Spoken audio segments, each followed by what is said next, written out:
Should we get started? We should do it. Right, well then welcome everyone. Hopefully you can all hear me. Welcome, thanks for joining us for this Arctic Spine live event. This just seemed like the best way we could find of getting all of you in one place at one time, so we could go through any of the questions you might have about it and just generally get excited about being out there in the Arctic next year. We'll probably be letting a few more people into the room. The amazing John Bamber has just arrived, for instance, so there will be some people that drop into the call as it goes along. But yeah, beyond that, I think we're just going to get started now. So I think you're all aware of why you're here in the room. You're here in the room with us tonight because you guys are already excited about the idea of going out into the Arctic. And we all completely understand that. We've got some people here tonight for you to talk to that are constantly excited about being away in polar expedition type environments. So you are in the right room. It's something that people have been drawn to for just the longest time as well. I mean, I imagine if I got people to put their hands up in this call right now, most of you would have read books by or about some of the great polar explorers out there. Like we know the names, we know the Amundsens, the Nansens, the Scotts. Like these people are legends to people like us who are equally inspired by these incredible places. And we are the privileged people that get to actually go and see them. And we're not just talking about, you know, somewhere beautiful, somewhere amazing that you're going to go and want to take in the incredible views. This isn't a holiday destination. This is a challenge by the very nature of the place that we're talking about. Every aspect of the environment we're talking about here is designed to keep you on your toes and to keep you on the back foot.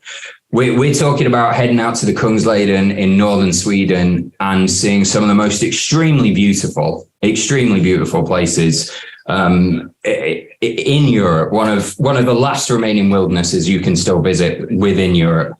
And we're talking about being out there and seeing these extremely beautiful things, but also experiencing extremes in terms of the weather and what that can throw at you. Now, that's all going to sound fairly intimidating, I'm sure, but there's another reason that you guys are in this room. And you guys are in this room because you are spine people. And you are in this room because you are used to self-sufficiency and taking care of yourself and having to make these decisions under pressure. You're here in this room because that idea, the idea of going somewhere as incredibly tough as this, appeals to you.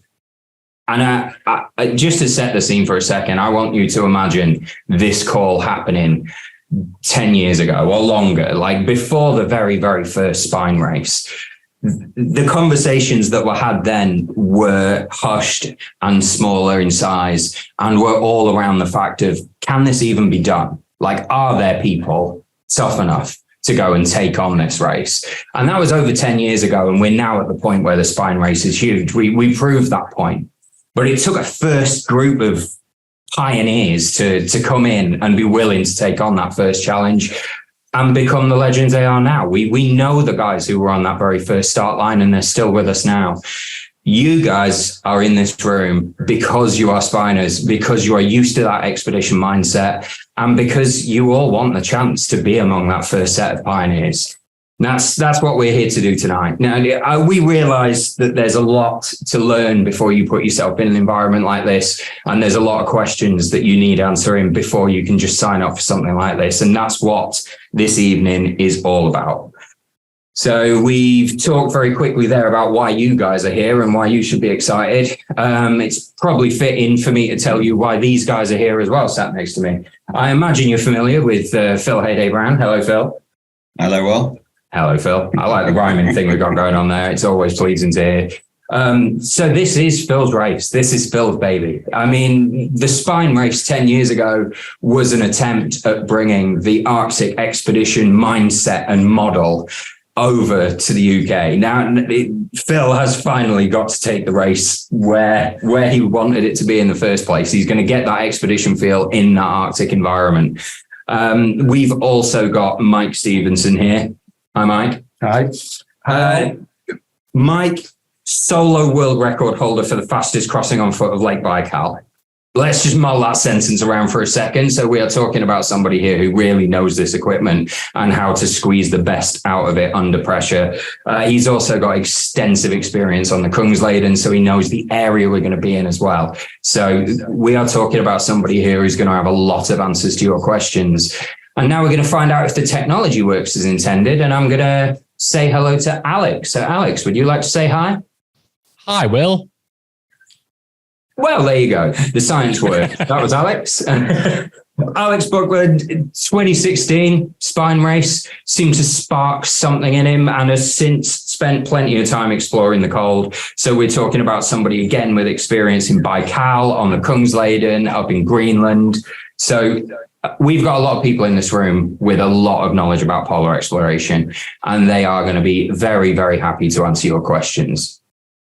Now, we can already see we've got quite a lot of people in the room here, and we don't want this to turn into absolute chaos. So what we're asking is for your questions as we go through this, look around the screen now for the chat function. So it should be pretty obvious. If you're on a laptop or something like that, it'll be just below where the call is or just above. Click on that chat now. If you're on your phone, you might need to look for 3 dots up in the top corner and click on them, and that'll open up the chat function. Ideally, if you can pop your questions in there, because if everyone just starts unmuting themselves and asking questions over the mics at once, we'll have loads of people talking over each other. We've got a couple of people behind the scenes, just off camera. So hi, Dean, hi, Jenny. They are going to be going through that live chat all the way through the call. So if you ask a question that just requires a really easy answer, they'll just reply there, right there in the chat. If you ask a question and it feels like something that needs a bit more discussion, then I'll pass the question over to these guys and they'll talk about it at more length. Just to make things easier in case we are going to move off to anybody in the call, if you could put your first name at the start of the question you put in chat, that would be great, just so we can identify who's asked it. But for now, if everybody could just check quickly and make sure that they are muted so you don't actually accidentally take control of the call halfway through, that would be amazing. And then we'll get started. So, Good start. yeah, no worries. Now, the first thing we're going to do is we're going to introduce the Arctic Spine to you. And I really think I've talked enough at this point. Now I'm going to hand you over to the person whose idea this was, the person whose fault it is that we are all in this call this evening. So, Phil, if you wouldn't mind talking us through, why have you decided to launch the Arctic Spine Race? Well, hello, everyone. So years ago, I mean, Will's already mentioned it really, about bringing what I used to do, traveling in the polar regions, doing a race to the magnetic North Pole, bringing that kind of experience to the UK. And me and Scott years ago brought that in and set up the spine race. But it was always our dream, our ambition to have a race in the Arctic. Scott has then left the business, but that has carried on and eventually got to the point now where we're launching this race in the Arctic. Me and Scott spent many years out there just taking clients out into the mountains on the Kungsleden, skiing along and thinking, wouldn't this make a great race? And having the spine race in the UK already, we thought, let's call it the Arctic Spine. And that's when it was born. And the Kungsleden is just such an iconic trail. It's Sweden's biggest trail. It's a world-renowned trail. It's got everything. I mean, Will's put it really, really well with, the majesty of it and the beauty of it. But it is Arctic and it is tough. And with the ethos of the spine race behind it, it's going to be huge. It's going to be a massive challenge for that. But back to the question why, that's my roots. I want to get back to the polar stuff. This is a good way in, and and seeing people come onto this challenge and really going for it is why I do this. So hopefully that answered that. Yeah, good answer. Yeah. A couple of questions came up in the chat there, and I'm going to cut straight to one of them, which is 2024 a one-off? Is this a pilot event? Quick answer, no. So hopefully clear that one up now. Hopefully this will be an annual event like the UK Spine Race. I really want it to be, every year, just to build up the reputation like the spine has in the UK. And hopefully, in 10 years' time, we'll be having a 10-year anniversary film of the Arctic spine like we just did with the UK spine. So it's not a one-off, no. Excellent. Absolutely excellent. And why the Kungsleden specifically? Because this, presumably, you could have picked any extremely cold place to go and do this. Well, I don't know. We wanted something in the Arctic, and I'm going to blame Scott here because he discovered it. He lives out in Norway, and I think he went on holiday one time, and he went over to Abisko, found this amazing trail. Thought, well, let's go and have a play on that, and we did, and that's kind of how it started. I mean, similar to the spine race, really. And then, just discovering the areas that are on the Kungsleden was just a joy, like I said before. And it is an iconic trail. Yeah, I can't keep saying that enough. It is an iconic trail. So it's going to work. It's an amazing route. Yeah, a point to point, approximately south to north long route is very, very spiny, isn't it? Well, yeah, it fits very well. It's similar distance to the spine. It even looks the same when you draw the line. There's a lot of similarities. Obviously, the big difference is the cold. We don't get -30 in the UK on the spine race, but you never know. This is the next step. This is the next level up for spiners who want to really push themselves. So. This is why the Arctic Spine's here. Excellent. And look, Mike and Alex, I mean, either of you, if you want to jump in here, you guys know the Kungsleden. What has anyone who's signing up for this got to look forward to? I mean, what's so good about the Kungsleden? Why should we be excited about seeing it? And what's going to be the challenge there? I mean, what you'll see on the Kungsleden is just going to be so varied. There'll be so many wow moments. In the morning, you could be climbing up Chapter Pass in the mountains, above the clouds. The following day, down in the trees, snow-covered trees, giving a real fairy tale, whimsical. You'll be in an actual winter wonderland instead of paying to go and see one in a fairground. It's so unique what you'll be seeing. In that moment, it is so unique because it will never be the same again. It will freeze different every year on year. It's different. I think I've been up there 5 or 6 times, and every time it's different. It's just so unique. So, yeah. What about you, Alex? You got anything to add on there? I mean, the reason why I love that location is that it's the closest. It's the closest location you can find that is very similar and will equip you for any greater challenge that you want to prepare for anywhere else in the Arctic. It might even be the cheapest as well. So yeah, that's why I love it. It's family compatible, it's closest, and it's got everything. Excellent. Good point. Look, just to cover this off, a couple of questions have started coming through on the chat, which is excellent. There's been a couple of very specific questions about training, and we are going to come to that in just a little while. But while we are talking about the Kungsleden specifically, Pete asks, does the route mainly follow valleys, or are we talking about passes and summits as well? So the majority of the route, I would say, is through valleys and lakes and woodland. There's a high plateau in the south. There's a high pass in the north. So yeah, there is a little bit of climbing, but it's not mountaineering in any shape or form. What do you think, Mike? Yeah, it's mainly passes and valleys and frozen lakes. No summits whatsoever. So yeah, it's easily doable with the right preparation and right mindset. Excellent stuff. We've started to get some questions coming in that are talking a little bit more about the training aspects of this and kit. Oh, just before we move on to that, I'm going to ask Joe's question because this is good. Is there any wildlife they need to be worried about out there?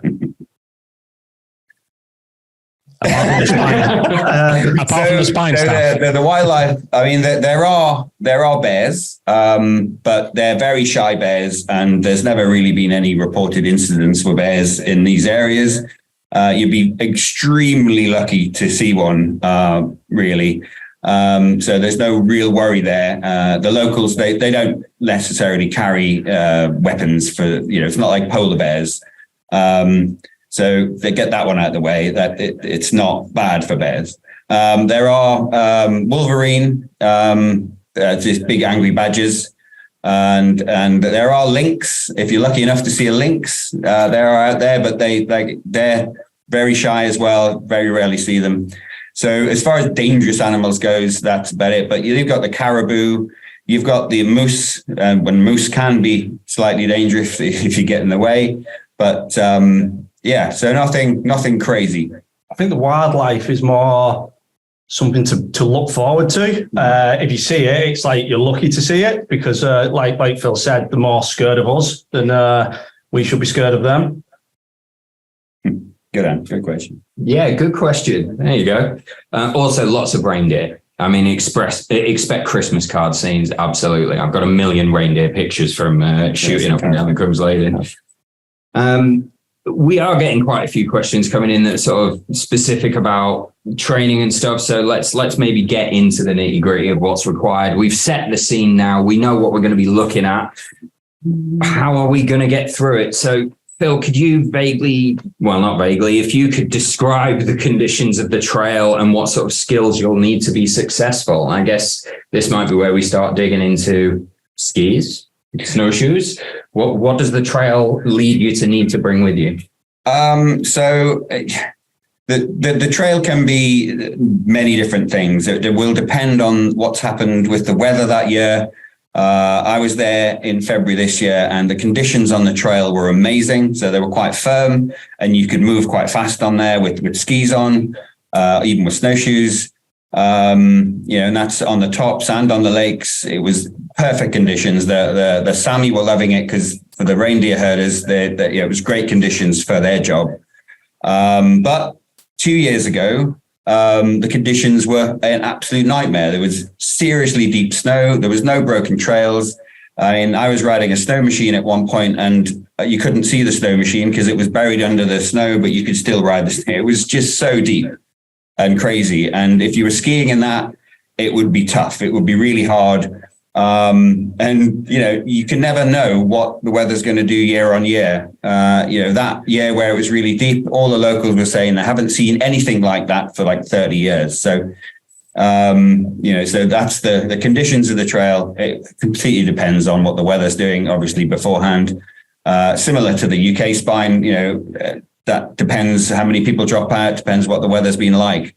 As far as the kind of training for that kind of stuff goes, it's hard to train for something in a country where we don't get that kind of terrain or whatnot, but you just got to be prepared for everything. So, I mean, I'm recommending for this trail is use skis.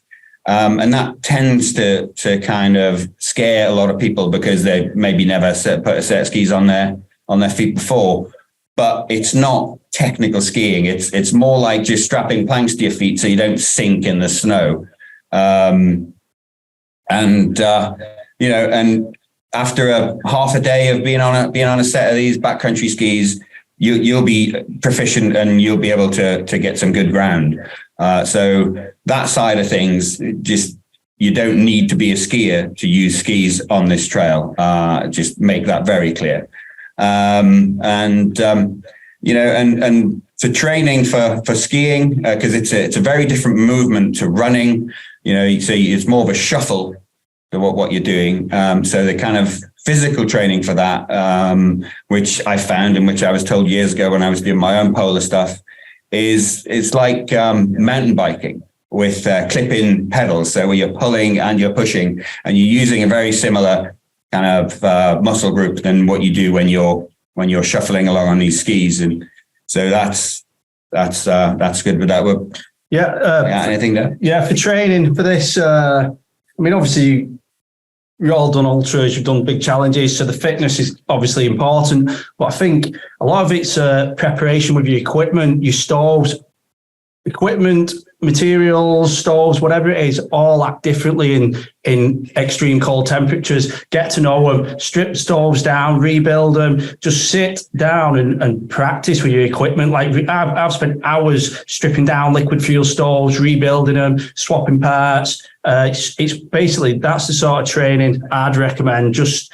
you will have problems on the trail and you'll need to be able to solve them, basically. So preparation.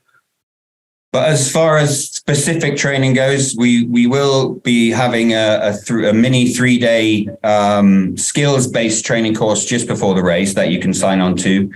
It's designed for people who have a set of skills that kind of you're an outdoors person anyway. So, you can put a tent up, you can use a stove, you can do this, but you're just missing the element where, doing all that in -30. And melting snow for water and just developing those skills. Putting a tent up in really deep powder snow is not that easy if you've never done it before. So that skills-based training will be on that. We won't be teaching you how to navigate. We won't be teaching you how to run or anything like that. It'll be specifically training on the stuff that you're not aware of, like skis, like pulks.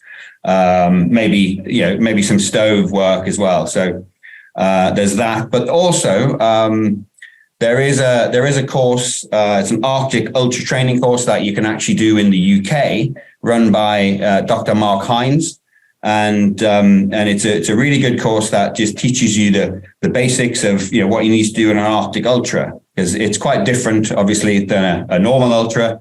But if you're looking for training, and the advice is, if you do think you're missing some of those key elements, then do all the training you can possibly get a hold of. Do Mark's training, do our training, and then you're really geared up to do well on this trail, and you've done all the preparation and planning possible, and you'll be successful.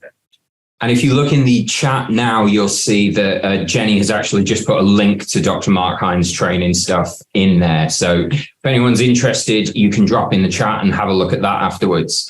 I don't want to put myself here in the guise of a polar exploration expert, because I'm not, but I have spent a decent amount of time on snowshoes, and I know I adapted to them really quickly. I didn't find them difficult to use at all. And there are ones available out there that don't even significantly affect your gait, that are extremely light. I put mine on, ran up and down the beach for an afternoon and got my head around them with no problem. And I have never skied in my life. Last February, Phil took me out with a pair of the skis that he's talking about here. And within 15 or 20 minutes, had me able to move myself around in a purposeful way. So I'm not trying to encourage anyone here to take this stuff lightly. We all need to plan. But quite honestly, I picked this up, and I am not somebody who you would rate as, I'm not going to jump in this race and be one of the pioneers who finishes it. It's all well within your means to sort that stuff out. And I can see through the corner of my eye that Alex Buckland is currently demonstrating a ski. So I think we're going to cut to him and let him talk us through what he's trying to illustrate to us.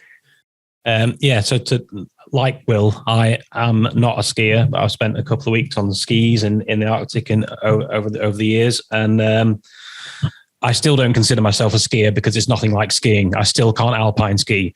But the mechanics of these is completely different. It's much more akin to kind of walking than anything else. And we've had people come out that have never been on skis, never even seen skis, and get going within half an hour, and the reason is because the boots that we use, that we recommend, have this kind of bar on the front of them, and then that bar clips into a binding, and then the motion is very similar to walking. It just pivots around that bar, and you push the skis forward, and then they grip when you try and move forward. So that hopefully demonstrates a bit more of the mechanics. If that helps anyone. Yeah, perfect. Thanks for that, Alex. And I think we've covered it off to an extent, but what sort of other cold weather skills are we talking about people needing here? What What sort of kit and knowledge of that kit are they going to need in terms of maybe just what they're going to have to wear while they're out there on the course? Yeah, so it's the same as any mountain environment. It's layers. You've got to start with your base layer and you work up, and you can layer up and layer down. You will, as you're climbing, pull in a pulk, which I'm guessing you're all going to be pulling pulks. You could use a backpack, but you're going to generate heat and you will heat up. So you'll layer down, you'll vent. It's exactly the same. So you'd start with your layering. It's just layering systems. It's without trying to trivialize it or make it sound really simple. It is what you've already done, just in a colder temperature, maybe thicker layers, maybe an extra layer. So, yeah. Yeah, generally I'd say it's the top players that are going to be a little bit thicker than what you might already be used to with running. Particularly for when you stop at night, you're bedding down. You might want a big jacket and a big pair of booties and gloves potentially, but everything else underneath that is generally the same because, as Mikey says, you generate a lot of heat. You are expelling a lot of energy. While we're focusing on skis, Pete has just asked specifically, do you find you're more or less prone to getting blisters when you're wearing these kind of boots? Personally, no. I know people who have blistered up, whether they're ill-fitting boots maybe. I personally, on ultras, if I get wet feet, 50 miles in, I blister badly on my feet if I don't look after them. I've done big distances on skis and only ever suffered once when the temperature was well above zero. So I was getting sweaty feet, but I'd say no. Personally, I've never suffered on the skis with the boots. I'd second that. Yeah, absolutely. It's less prone to blistering up, but you do need to have well-fitting boots. So, if you've got ill-fitting boots, then that obviously just like any kind of walking. And for the benefit of anyone out there that might be considering doing this in snowshoes, I didn't find they really increase the amount of blistering I got, but what you do find with them is there might be sort of 1 or 2 points, maybe where the fasteners are, where they form around the shoe, where you get bite points, hot spots in places you weren't expecting. So best to have tried them in advance and pre-taped those. But yeah, no further problems with that really, once you've got used to moving around in them. So just covering off other things you can expect in the cold. Obviously, you're looking at cold weather injuries. So, you frost nip, frostbite are the two most common, I would say. But, there are ways. I mean, prevention is obviously a hell of a lot better than the cure. So, there are in the training course as well, cold weather injuries is a big thing. We do go through that, and we do show you some tips and hints on how to deal with the cold in certain areas, how to warm up certain areas when they get too cold. Frostbite and frost nip are not the only cold weather injuries. I mean, things like trench foot is a cold weather injury because you sweat too much in your foot all day. Some people will want to wear like vapor barrier liners as well, and that can cause a lot of moisture for the foot, that kind of thing. So it's looking after that. It's having the powder in your bag so you can get your feet dry and clean after you take your boots off when you get into your tent. So there's lots of little tips and hints on that kind of stuff as well. So yeah, that's. As for frostbite, which is like the one everyone thinks about and maybe apprehensive about. I mean, before you actually get frostbite, you can actually feel frost nip and it starts to tingle, and that's the sign to deal with it. And obviously, you'll learn the ways to deal with it on the training courses. So it's all recognisable and all manageable. And you're all used to that. You're all spine people. You know about looking after yourself in that kind of environment. You know about dealing with problems before they happen. And you know about planning in advance to mitigate those problems before you even turn up. So the information's out there for you to find, and I know you guys will. And you can always come to us for it as well. It's not just this call where we'll be willing to share this information with you. We'll be happy to talk through this at any time. Now, we talked a bit about the kit and the layers and everything else. I found when I was out, I've done a bit of the Kungsleden as part of another multi-day ultra that I did. And you go through a lot of costume changes, like more than Lady Gaga would at a gig. I was up and down my layers all of the time in order to manage myself. there's a lot of admin, a lot of thought, and a lot of focus involved in that. So like, Alex, would you say that's what you've sort of found in that environment? What's the kind of flow of a day in this environment? I mean, I'm more likely to kind of layer off than anything else and stick with that for most of the day, because I tend to run quite hot. So I'll generally sort of start a little bit cold when I'm first getting going in the beginning, because I know that I'm going to heat up within 10 minutes probably. And if I'm still cold after 10 minutes, then I know I need to layer up. It's very, very unusual, as the guys will attest to. So in terms of the rest of the day, the first thing is to pack up your wherever you just slept, whether that's bivvy or a tent. Make sure that everything's secure in your pulk, and then get the nav out. Make sure you're heading in the right direction. Don't just kind of wake up and start heading off, thinking that you know where you're going. And then sort of find a rhythm that works for you. So you'll probably have an idea from your background around how often you need to eat. You might need to adjust that slightly. So the idea is you'll set off pulling your pulk and go for a set number of minutes, and then maybe have a break, have something to eat, have something to drink. The alternative to that kind of rhythm is have something in your pockets handy, so that you're always and constantly eating or drinking, whatever works for you. And then pretty much do that all day until you're kind of ready to stop. It is a non-stop race in the spine ethos. So you choose when you need to rest, when you need to stop. And then once you're at that point, it's a case of finding a suitable location, somewhere that's not too deep with snow, probably not on a frozen lake. It's quite hard to get pegs into those. And then, start getting yourself set up for the night, making yourself some food, gathering snow to melt, those kinds of things. Is that a reasonable overview, Will? That sounds reasonable to me, mate. Absolutely. Well, you've done it several times, so, you know. Yeah. And there's those kind of routines that are around setting up your camp and breaking down your camp. Those, in addition to the physical preparation, those things you can practice in your living room or in your garden. And those are the kinds of things that tend to sap time whilst you're out on the trail. If you can get slick at that kind of admin stuff, then you'll end up with a faster and more enjoyable race because of it. Cool. Excellent. Thanks, Alex. I mean, we've mentioned stoves, we talked about camps. What are these people going to be eating out there? What sort of stuff should they be carrying in terms of fueling, and what can they expect in terms of their sort of calorie needs while they're out there? How much are they going to be eating? So personally, you all know what you need. Usually, you've done big events, you've done challenges, and I don't know if you work on 40 grams of carbs an hour or 200 calories an hour, whatever it might be.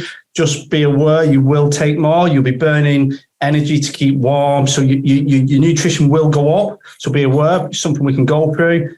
In terms of eating, you'll have grazing bags. So I always take a selection of different foods, from fatty foods as in cheese and chorizo, sausages, salami sort of thing.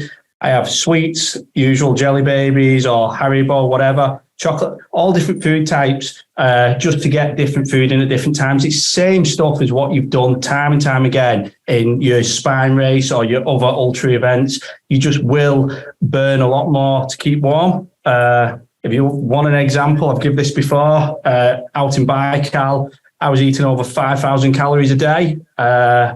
And I did lose something in the region of 10 kilograms on that expedition after eating 5,000 calories, moving 65K a day I was doing. So your calorie intake will go up to keep moving, keep yourself fueled. Hydration is the same.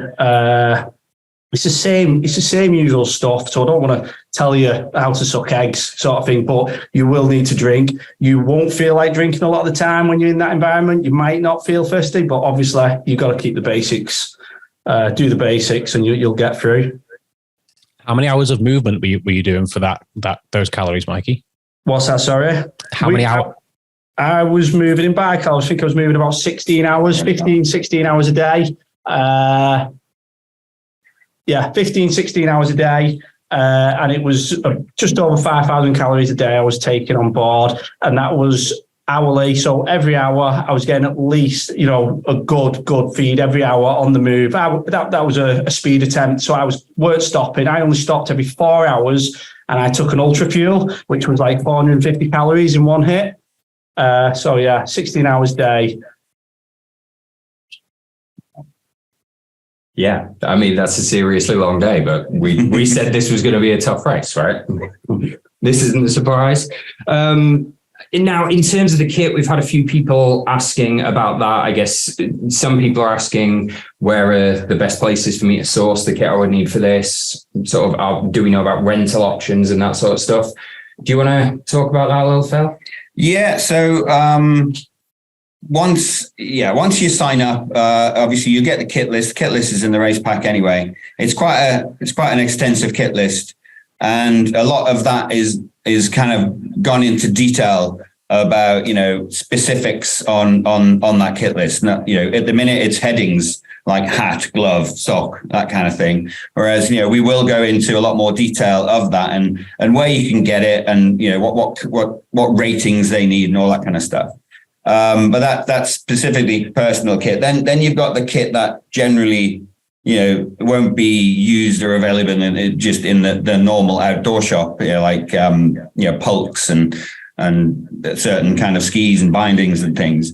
Now there will be an element, and I do have a stock of skis that we'll be able to rent out. A rental list will be going on the website, so there'll be a full price list there of everything that we have. But it's things like skis, pulks, even sleeping bags. If you don't want to go to the cost of buying a sleeping bag, which is rated down to -20 comfort, because generally it's not a day-to-day kind of bag that you want to use. When you've signed up, we'll have a chat, because one of the first things you do is you sign on to a chat with me, and then we go through everything about what the race is involved in. So you're fully aware of every little situation, and then we go through the kit list, and then you sign up, and then we'll start to get into detail. So so there is options. You don't need to go out and buy all this kit. There will be rental options. Excellent. And what about navigation? Like, how well can people expect the Kungsleden to be marked? And Mike, I imagine you'll be able to tell us from experience what they can expect there. The question specifically was, can I expect marker posts like the Pennine Way? You can expect much better marker posts in the Pennine Way. I think it's every 50 metres, maybe 50 metres. There's a big red cross. Some of them are also reflective. So if it's at night, you've got your head torch on and you can see them. Don't get me wrong. Sometimes you can usually always make one out, but the conditions do close in. You may be in a whiteout. It may just be poor visibility, but you can pretty much always see one of the red crosses and markers. The navigation is pretty simple, really, on the Kungsleden. Yeah, I didn't believe it when I first went out there. People were telling me that these red crosses actually go up through the mountains. And if you Google search any Kungsleden pictures, Abisko to Kiruna, for instance, and they will have pictures of these red crosses disappearing off into the hills. And it is a sight to see on a really nice day. You can see loads all the way up for miles. And so in that sense, it's really good. Now, where the red crosses disappear is when you hit lakes and rivers and things like that. But the locals go out early in the season and they stick mark the safe routes across the rivers and the lakes. So there'll be big sticks. They won't have red crosses on them, but they're pretty obvious because it's the only thing sticking out the lake. And again, they're about 50 meters apart going across any water that you need to cross. So it'll be stick marked or it'll be red cross marked.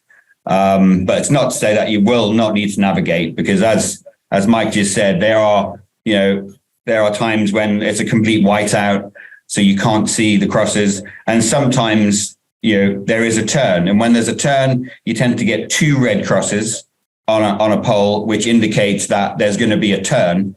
So then, you need to look out for that turn. And if it's a whiteout, you just continue going straight, then you're going to get lost. So you do also need to have those navigation skills to be able to get through this trail. It's also the red crosses actually give you an indication of how much snow you're actually on as well. Usually maybe they're 6 foot tall, and sometimes you'll come along and literally the red cross is a foot above the ground. So it gives you an indication of, maybe 5 foot of snow. Also, sometimes you can see extension posts been put on where they've been extended up.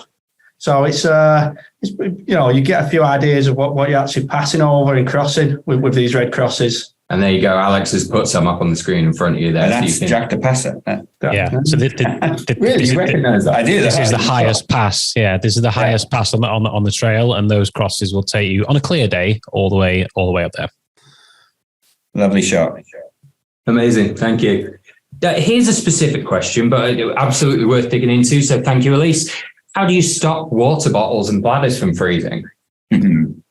So you have flasks. You basically you melt your snow or your ice. You get it into flasks, and that will typically last you the day. It won't if you have just a normal flask will keep it as liquid throughout the day, and you will make more that night or re-warm it that night. You obviously might set off with 3 litres for a day. You have 2 in flasks and then 1 in an Nalgene that you can insulate. You can wrap it in your sleeping bag on the top of your pulp. As you drink from your Nalgene, you then top it up with your hot water from your flask. So you're constantly just warming that water with the hot water. And you can also, as you're going along, you can pick up more snow and melt that in your Nalgene. Yeah. So you're continuously making more water.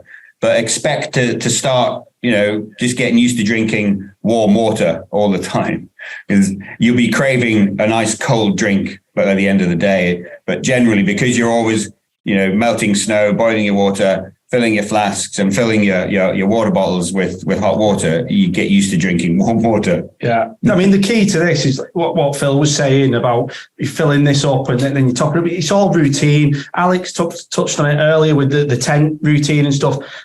The key to this, to cold weather, is discipline and routines. Just get used to it, repetitiveness, and just going through the motions, and they'll just become your life on the trail, basically. Yeah. Yeah, I suppose that makes sense. And we think about training for these kind of things, and everyone's immediately thinking about, heart rate. I'm going to need to be in the gym a couple of times a week and that stuff. Training for this, a lot of that's going to be around mastering those little. Those admin jobs, skills. Yeah. And there you go. Those were the words I was looking for. Mastering those expedition skills, knowing exactly how to put up your tent when you need to. So would you say that's the kind of stuff people should be practicing in their back gardens? 100%. I touched on it earlier about learning about your stoves, stripping your stoves down, building your stoves, getting your tent up, tent down. I mean, I'm sure it's stuff you practiced on the spine. And for the spine, being able to do things in the real poor weather, exactly the same. Just constantly repetitiveness. Excellent.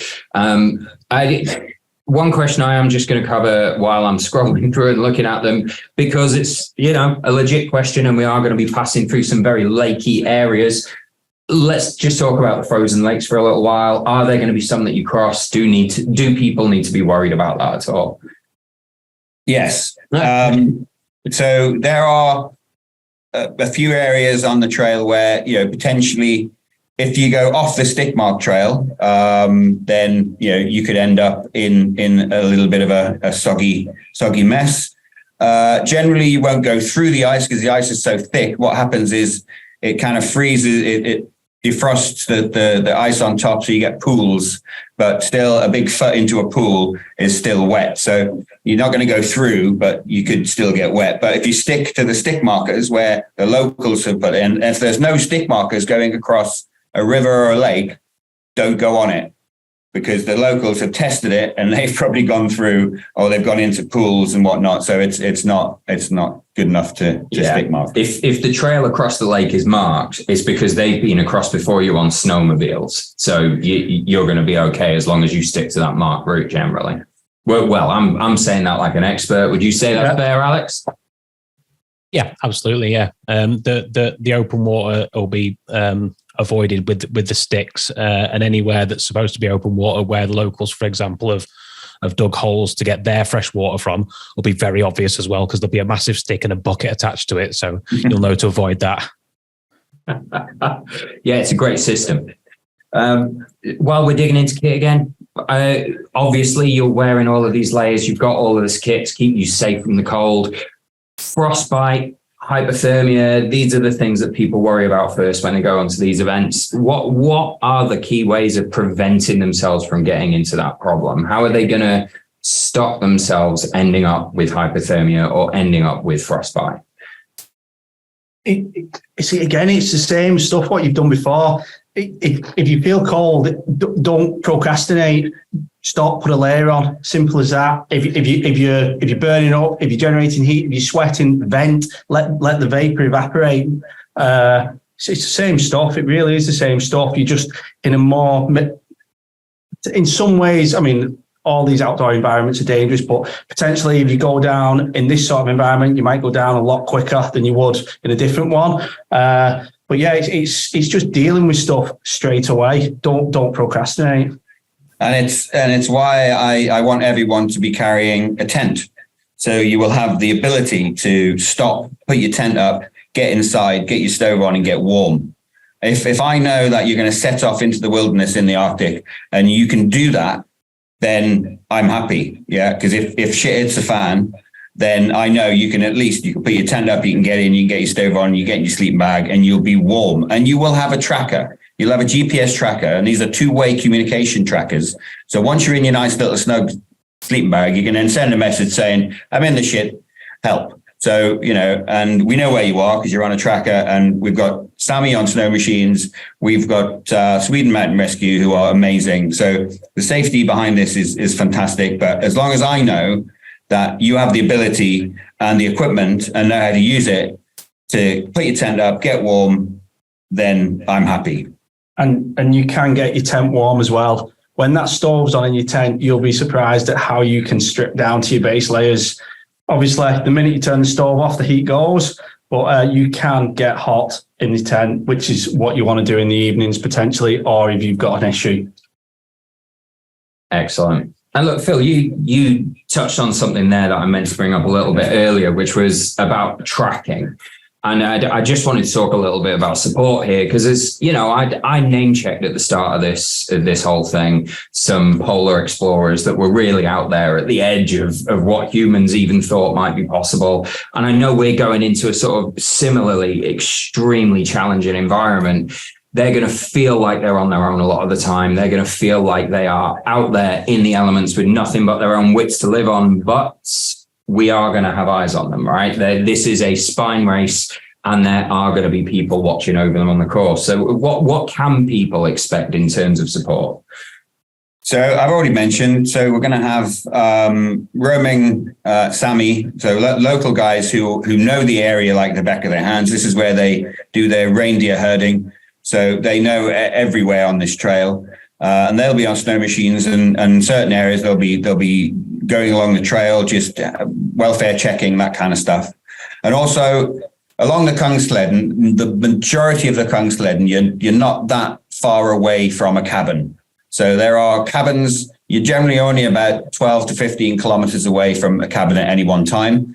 And at that time of year, when we do it early February, the cabin system isn't operating, so it's not tourist season, so they're not operating, there's no one there, but they always leave one open for emergencies. And inside this cabin is a wood burner and bunks and a safe environment. You can get warm in there. And in some of the areas, especially through the mountains, there'll be some of my team from the UK, from the Spine team, who will be manning these cabins in the mountains. Purely as a welfare check, that they're not a checkpoint. The checkpoints are completely different, but these are just welfare checks, just to make sure, especially through the high parts of this trail through the mountains, that everyone's okay, they're passing through okay. And you can camp outside these cabins if you want. There is a rule, that you're not allowed to stay in the cabins. But if you're in the shit and you get to a cabin and there's no one there will be one open. You can get in, you can get a fire on, and you can be safe. And then, as I referred to before, we've got the trackers. It's a two-way tracker. Everyone will be carrying one. I mean, it's not a tiny little thing like we use on the spine race, but It's not that heavy, but it does have a keyboard. You can type in messages and whatnot. And all of this stuff, including, trail advice and that this will be in the race brief right before the race. So it's not the case that you have to remember it all now. There'll be training on how to use the trackers. There'll be training on what to look out for on the trail, about the two crosses being a turn and all that kind of stuff. So, this is just chatting through what will be in the race brief at the beginning. Excellent. And these sort of huts that you mentioned along the way, the checkpoints and welfare checks, will any of them contain lasagna? And in all seriousness, will we be providing food in those, or are people self-sufficient start to finish? So, yeah, this race is a self-sufficient race. At these areas where you see our people, they will give you hot water. So you won't have to melt snow. They will supply you with hot water, but that's it. So you will need your own food, but you won't have to put your stoves on. If you come across a hut and our guys are there, they will give you the hot water to do your food, to drink, and to set off in the morning with your flasks full, that kind of thing. So that will be on offer. But I'm afraid there won't be any lasagnas. There won't be food prepped for you at any place. Like it was purely hot water. Not even chili jam and noodles. Well, you never know. If Mr. Bamber comes there and we stick him at a high point, you might get the chili jam and noodles. No, amazing. John Bamber just waved. You won't be able to see it, guys, but John Bamber just waved to us on the screen. So a quick wave for John. We will miss your chili, mate. We will. Where is he? Where on earth is... Let's not get too distracted by that. Let's dig into the training. That's on top of a cliff. Oh, we've got him. That's on the top of a cliff in northeast Scotland. It's the only place I've got a signal. Here's the view. Amazing. Don't look down. Well, thanks very much, John. We enjoyed the view. Let's dig into that training course a little bit, Phil. So we've sort of talked about some of the training, some of the expedition skills that anyone taking part in this race is going to have. I think we can kind of cover off a tick list of what these people are going to need to be trained for by covering off a tick list of what you're going to be providing on this course. So do you want to tell us a little bit about that? Well, I mean, I mentioned it earlier. We'll be working on, which has been mentioned a few times already. We'll be working on routines. So there's tent routines, there's stove routines, there's sleeping routines. Everything has a routine and a process. But it kind of, in this environment, you need to have processes and routines. Otherwise, it can all go badly wrong. So it's those elements that in the training course we'll be going through. And, we'll be doing classroom elements to it. And we'll also be getting out in the cold. So, we'll go inside, have a look at a tent, then we'll go outside and put a tent up. And then we'll go inside, have a look at a stove. Then we go outside and we set a stove up and we do all that. We'll do all those elements in the training until everyone is quite happy and okay with using the equipment and they're happy with their stuff and they know how to use it and they're confident. I started back in 2016 on one of Phil's and Scott's training courses up in Sweden, and it's great. And obviously, I've carried on, done more and more, progressed. It's a great start. It really is. And yeah. Have we got Rob Brooks in the call? Rob, could you just unmute and say hello if you're sat in there? Yeah, I'm here. Hi, everyone. Can you hear us? Hi, Rob. Yeah. Well, look, Rob, you've been on one of Phil's Arctic training courses. Could you just, what did you get out of it? Did it make you feel more prepared for this? Yeah, it definitely did. So I think the course was around 7 days in total. So first few days were more sort of theory work. So learning how not to die in that type of environment, which was obviously quite important. And just some of the things Phil has mentioned there, sort of practicing using a stove, routines, putting a tent up in skis in deep snow, which is quite a challenge. using the skis. I guess to echo what everyone else has sort of said before, I was a bit apprehensive about the skiing aspect of it because I'd never skied at all in my life before going out there. So I was even thinking, should I get skiing lessons before I went out? But you do literally pick it up really, really quickly. Like I say, there's not a massive amount of technical skill involved. It's you're not tearing around at breakneck speeds. It is relatively sort of a slow plod because you're obviously carrying the pulk behind you as well. So once I'd done that, we went out on a mini expedition. So I actually went out and then practiced all of the skills that I had learned. So we went out along the Kunzlegen Trail for 4 days, 3 nights. There was 5 of us on the course and in Phil himself. So yeah, it was just great to have that experience to see what the environment's actually going to be like and then put those skills into practice because it's very different, obviously, doing that in the comfort of a nice lodge and area to being out on the trail and seeing what the conditions potentially could be like, which, yeah, there were such a beautiful area, but in certain times really, really tough just with the depth of the snow, and it was quite hard getting through it at times. And yeah, some of the parts of the lake, like Phil mentioned before, little parts where the areas had melted a little bit, and then you're sort of going through and the bottoms of your skis get water on them, which then turns to ice, and then the bottom of your pulk does as well. So then you have to learn how to sort that out as well. So I think just having that experience and understanding things like how fast you can move as well, what's considered good progress, because obviously the race is 283 miles over 8 days. If you're running a type of race, you can sort of generally get an idea in your head how long you can move over that type of terrain on various type of conditions. But unless you've really been out there, I found that quite difficult to conceptualize. So actually doing that and having that experience was really, really valuable. I really enjoyed it. Wow. Yeah, thanks very much. And having been on the course, was there anything in there that you hadn't expected? Any challenges you hadn't really thought about that were covered in the course? What were the surprises once you got onto the Kungsleden?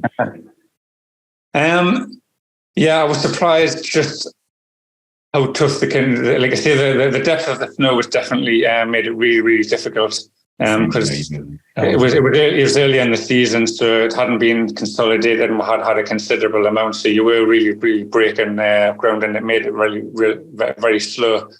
So I found that aspect of it quite difficult.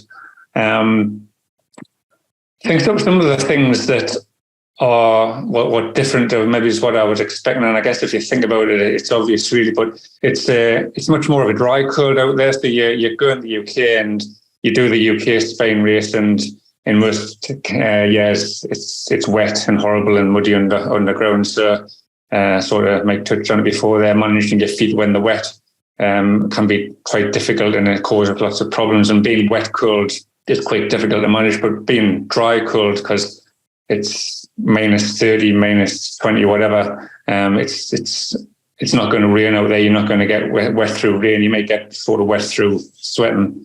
So in terms of drying stuff out, it's not as much of a problem. And again, like Mike said, when you get in your tent, surprising how warm you can get in the tent, and it's able to dry things out in there. So again, just putting those things into practice was really useful, because it's difficult to simulate that type of thing in the UK. Amazing. And look, Alex, you know a lot about this stuff as well. What have you got any advice that you could sort of add to this in terms of the training that people are doing? Is there stuff that they can do at home that they maybe haven't thought of, or anything we haven't covered so far you think is important for them to be thinking about? I think we've covered most of it on this call. Really, it's the systems, the admin that you can definitely do. Phil touched on pulling tires at home. That's what I do. That works for me. Roller skis have been mentioned in the chat. That's an option if you live in a more flat area than or flattish area than I do. Yeah, I think we've covered quite a lot of ground. Is there anyone else that wants to drop a question into the chat that has anything else that you'd like us to talk about? Yeah. Well, there's a couple more questions in there. We'll come back to that in a minute. But Thanks for that, Alex. That's much appreciated. One thing we haven't touched on a great deal, and this is maybe not the most exciting part of it, but is logistics. So the process of the getting to and from the race, sort of where are they going to be staying before and after the race? Just those sorts of things. So I think that's an over to you thing, Phil. Yeah, I think it might be. Yeah. So the race starts in Abisko on the 6th of February. But the experience will start on the 4th, where we will have like a kit talk day. Will be a welcome and then a kit talk, and opportunities to get anything you might be missing, that kind of thing. And then on the 5th, we're going to have like a practice day where you need to prove you can use the kit you've got. So, I want you to show me that you can put a tent up, show me that you can get a stove on, show me you can get inside, get your sleeping bag, get a brew on and stay warm. So these are the things that I need to know before I let you go off into the wilderness. So that's the build up to the race on the 6th. But getting there, so, the route in will be flying into a place called Kiruna, which is a very weird place because they've moved the whole town 5 kilometers down the road because of the iron mine. But yeah, it's a strange place. But you get out of there quite quick because you come out of Kiruna, jump on a train, which is the train station is quite close to the airport. Jump on a train up to Abisko, where there's a huge STF, which is the kind of Swedish Tourist Hostel Association, and the hostel there. It's like a really posh YHA, and lovely place, and that's where we'll be doing the briefings and stuff. So, but you don't have to stay there. You can, the Abisko is a town just down the road from the STF Centre, where there are many lodges and all that kind of stuff, and places to stay. And then when you finish, depending where you finish. So the short race or the long race. So the short race will finish in Kvikkjokk, and there'll be a bus transfer to Jokkmokk, where then you can jump on a coach to the airport in Luleå. So that's the way out there. And then the other one is Hemavan, and Hemavan has an airport. So you can fly out of Hemavan, but it also has buses that will go to Luleå as well for a flight out. So this will all be in detail given to you on sign up. It's not going to be when I get right off you go and find this information. We can give you the flight times and the hotel names and all that kind of stuff. So that's the logistics. Yeah, be in no doubt that public transport is effective in Sweden. It's very efficient. Like the weather might be appalling, but they're absolutely geared up for it. There are bus and train connections between these places, which are generally pretty reliable. So absolutely. Yeah, there's lots of options for getting in and out. And another route, a lovely route in, is to fly into Stockholm and then jump on the sleeper train up to Abisko as well, which is such a lovely experience. Yeah. So you can really make a trip out of the logistics. Absolutely. And the public transport there, especially, they don't look twice at people, dragging a sledge onto a bus or throwing it on a train. They kind of expect it. So you won't have any aggro there. Perfect. Yeah, you're not going to look a numpty getting on a bus carrying all this kit there. That is absolutely what these people are used to.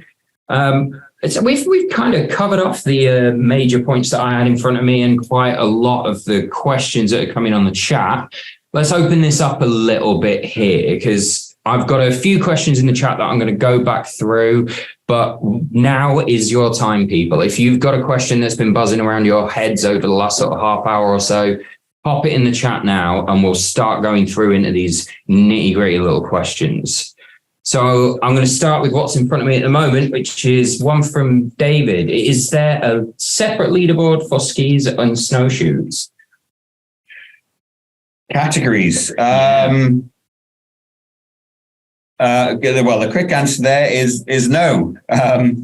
So it's going to be, you use what you use. You can wear a backpack, you can pull a sled, you can use snowshoes, you can use skis, or you can use neither. But you're all combined together. It's the best combination of equipment to suit you and your techniques and your skill level to get you to the finish line is the correct answer to what you should be using there. And since everyone's in that mess together of having to make those decisions and stuff, then yeah, all together. What's the team's view on the need for ski skins? And also for people like me, what's a ski skin? You want to take that one? Yeah. Okay. So if you're not a proficient skier, you use skins.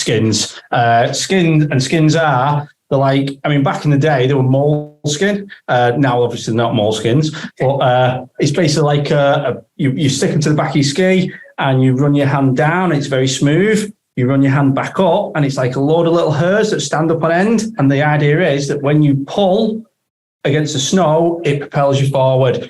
And you use them for climbing. You can have full length skins. You can have kicker skins, which are short ones. I use full length ones. So I'd recommend them on. There's quite in the mountain section. You will almost all need skins, I'd say. Yeah, I'd second that. I'd use full length skins as well. Especially if you wanted to, you can on the downhills. You can strip them off if you're confident on the skis and you like a bit of speed. You get better glide.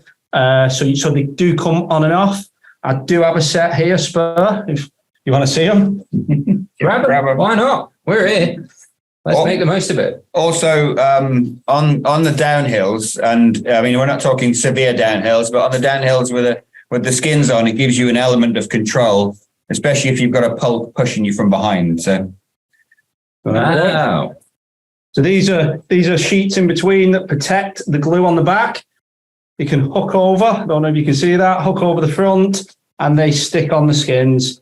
If you feel them. Oh yeah. So, yeah. There you go. Cool. Thank you very much. All right. Okay. Tent. Let's dig into that a little bit. So we've got a question here. I've got a small one-person tent, Nordisk Lofoten 1. You guys know of that one? Described as more of a glorified bivvy. So would that be okay? What sort of tent would we be expecting them to carry? So if you're doing it solo, then yeah, you could get away with a one-man tent. You've just got to demonstrate, which is worth practicing, that you get in, you can close it up, and then you can get your stove on without burning your tent down. And be able to dry your kit inside, that kind of stuff. So you need enough space to be able to do that. I'm not that familiar with the Lofoten, but you can get a whole array of one-man tents, from things that are a glorified bivvy that you couldn't do much in, to one-man tents where you can actually sit up and you can mend kit and you can have a stove. So we'd have to see it to make a call on that. Bear in mind the amount of equipment you sort of carry on this sort of challenge and what you need to do in the tent in terms of melting snow and ice. Realistically, in my view, in this environment, a two-man tent is really a one-man tent. So, whether a one-man tent would work for you is questionable, in my opinion. That's a bivvy. There you go. Who put that over? It's Alex, isn't it? Thanks for that, Alex. We know what that tent looks like now. Much appreciated. Have you got anything you'd add to that based on your experience? No, it's similar to what's been said, really. I would go for a slightly bigger tent and have a little bit more space to sort kit out, sort your food out, get a bit organised in the tent and dry stuff off properly.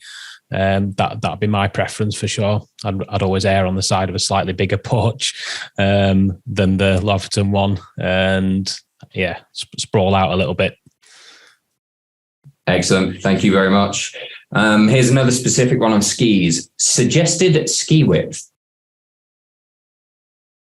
Okay. So I'm not going to go with it with an actual measurement, but there are different kinds of cross-country ski. You can get your kind of Langlauf skis, which are your quite skinny plastic skis with no edges, or you can get your backcountry skis, which is kind of what we're talking about. And this is your typical kind. I mean, this is probably a narrow-ish one. So you can get them wider. So I think is it 70, 60, 70, 60, no, 80, 70, 60. Yeah. So, so unless you're a proficient lang life skier, then, the backcountry skis with the metal edges are the way to go. And short and fat tend to be more stable. And you can turn. Yeah, makes perfect sense. The measurements of mine are 88, 68, 78, if that helps anyone. I'm about 5'7" and 75 kilos. There you go. Excellent. Thank you, Alex. And look, Russ has just asked, do you have to carry a tent each or can it be a team tent? So if you are entering as a 2-person team, for instance. So if you're entering as a team, yes, you don't have to carry a tent each at all. So one tent for the team is the way to go for sure. Absolutely. Provided it's big enough. Providing you can still, do your prep and your admin inside that tent when there's 2 of you in it. So again, worth practicing those routines. If you're going as a 2, you train together, you use that tent together, and you practice all the stove work and everything in there. Cool. Tony, hi Tony, asks, is this the same kind of terrain as the Beyond the Ultimate Ice Ultra? So I guess that question's a benefit to anyone else in here who's familiar with that race. Yes, in that the BTU Ice Ultra covers part of the Kungsleden, so you can expect at least some of it to be very similar to what you've experienced there. Absolutely. Having seen it, totally. The BTU Ice Ultra goes through the same kind of terrain as the Arctic Spine will. There are big climbs, there are some nice descents, and through forests and over lakes. The only big difference, obviously, is you're not allowed to use skis. So everyone's on snowshoes, but people still travel very quickly over that terrain.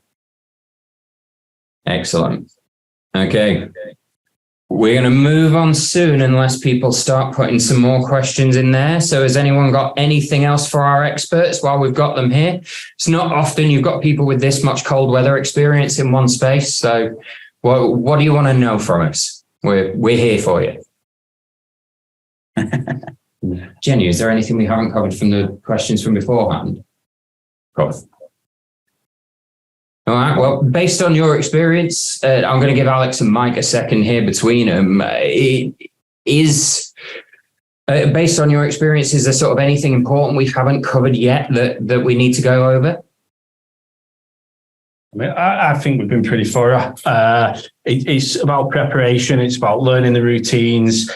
It's about going out into that environment ready, preparing for everything and expecting it all when you're out there, I think. Yeah, another bit of advice is obviously that it is Sweden's sort of king trail, and so the maps are available to buy online. If you want to buy the maps and pore over them, you can have a good detailed look at the route and know the distances and terrain that you're going to be going through. But of course, like a normal spine race, you'll get the GPS provided, the track to load onto your GPS. So that's all there. Excellent. We have had a couple of questions come in just while you guys were talking there.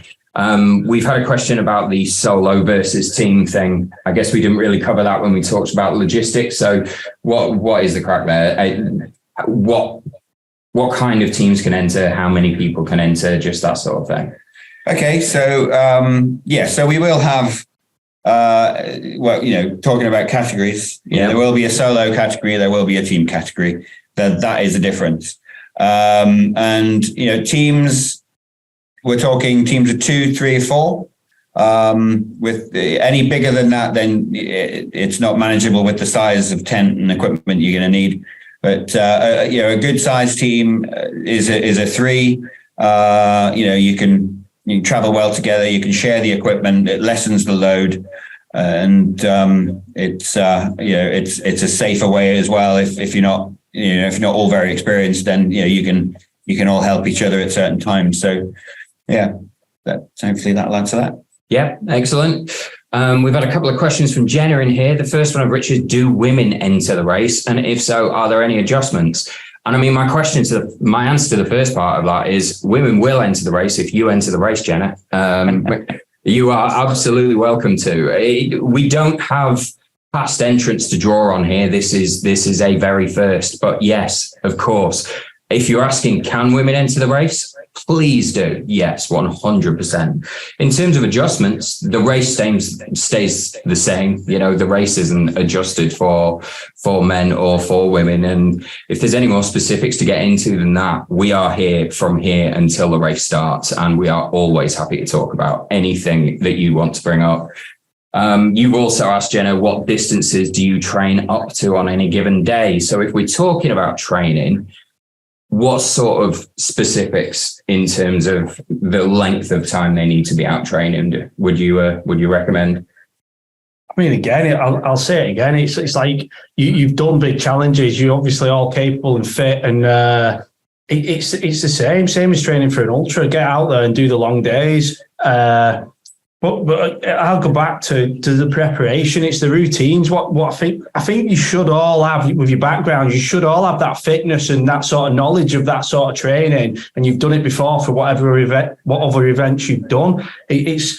I'm sorry to like sort of switch the question around, but I think it's the preparation for the routines and stuff that's the new thing for you. That's the thing that maybe that you've not done before. That maybe is the new part for you, the new challenge, if you will. Yeah, I'd be inclined to agree. Obviously, you're going to want to be at the as physically fit as you can be going into something like this. But I'd be thinking more about how quickly can I get myself out of a bad situation by getting my tent up and my stove on than can I do 250-mile back-to-back training days this weekend. Yeah, and you'd be surprised at how long it takes to actually melt. If you melt in snow, it's a long process. You know, it's like these are the routines. What you need to get the pans on, get the snow melting. You need to be doing other stuff at the same time. These are the sort of routines to minimise. Once you're in the tent, realistically, your aim is to get to sleep because you've got your tent up. But you've got to tick off all your admin first, whether it be foot care, melting the snow. So, yeah, it's the routines. It really is the routines, what you need to master. Cool. Thank you. We've had one more coming from Dennis, who's arrived a little bit late.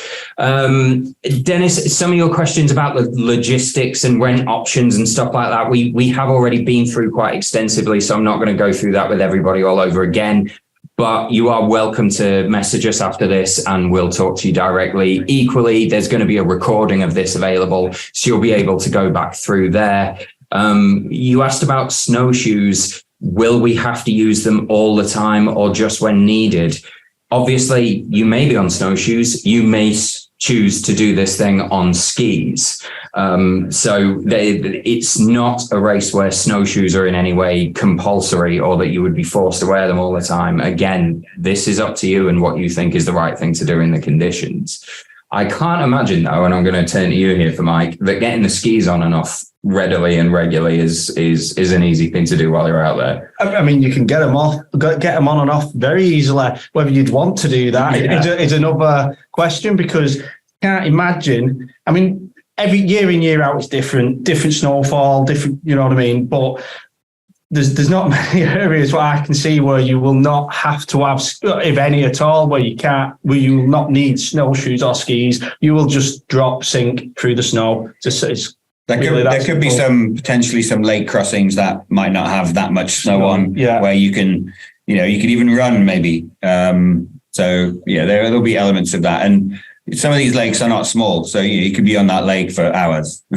And if you are, Dennis, planning on doing this thing in snowshoes, I've watched the Ice Ultra out there and I've watched people do that race for 5 days in years where their snowshoes have stayed on their back for 99% of the time because they didn't need them, because it had been, the weather conditions in the run up to it had meant that the trails were hard packed enough and it wasn't a stress for them. I also know the year I did it that I barely took mine off, that we'd had just enough soft snow in the couple of days before the race that I could not have feasibly taken my snowshoes off and made the progress that I did. So it's not a question you can answer that really.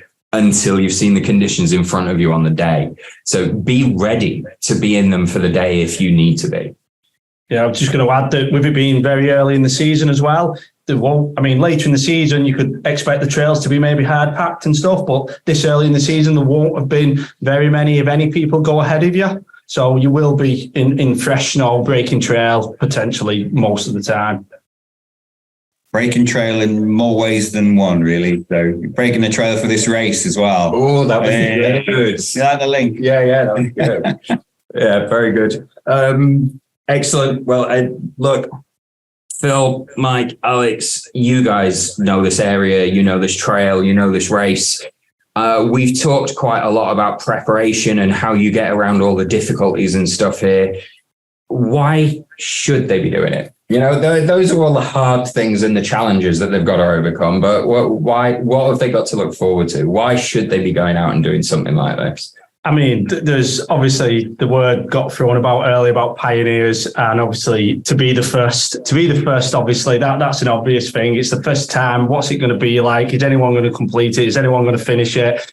Do you want to try? Well, I do, yeah. But also, I mentioned it earlier, it's so varied what you're going to see. There's going to be so many wow moments, whether you're in the mountains, whether you're in the trees. It's just going to be so unique. And I know from my personal experiences, when I first got a taste of it, I've gone back year on year to different cold weather, Mongolia, Sweden, Norway, Siberia. I've skied it all those, rather, not them all. There's still a hell of a lot more to do. And it just draws me back time and time again because of what you will see. I think. Yeah, good answer.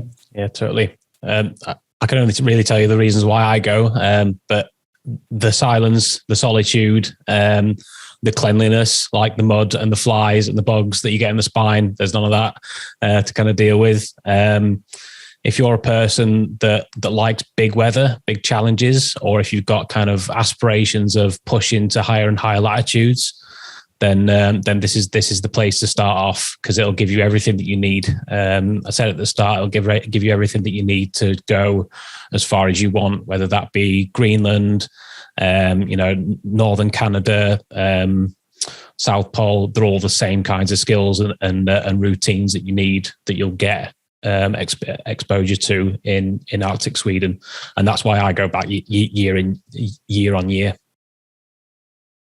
Yeah, I mean, that's incredible. I just imagine, we're talking about this race specifically, but we've heard these guys refer to having been out into this environment and been through these sorts of challenges, and now they're hooked and they keep going back. Like, if you guys are among the first that sign up for this race and you are among the first that manage to finish it, just imagine what you're going to be capable of afterwards.